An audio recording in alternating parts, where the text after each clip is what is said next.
kale tulowooza nti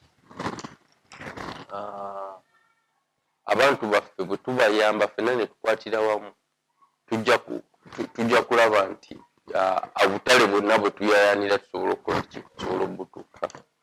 Ne gavumenti yennyini ateekwa okufuna engeri gyekendeezaako ensimbi abantu baffe ze bateekeddwa okusasula baba beetaaga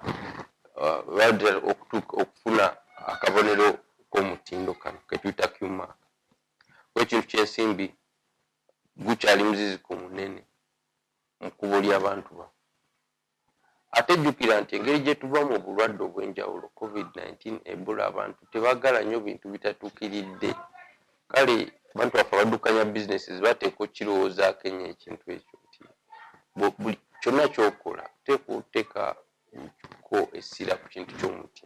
Kati ekirala ekikulu kiri nti ffe ng'abantu abaddukanya bizinesi entonotono n'ensaamusaamu obutale bwaffe obusinga buli wano ne mu nsi ezitwetoolodde.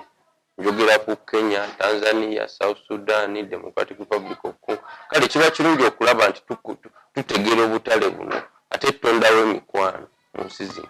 Kati ebitongole ng'ebyaffe kya Federation kisobola okubayambako nga kitegeka emisomo egy'enjawulo, kisobola okutegeka kugamba okukyala mu nsi ezo, musobole okutegeera katale kyakaliyo katale ki akataliyo.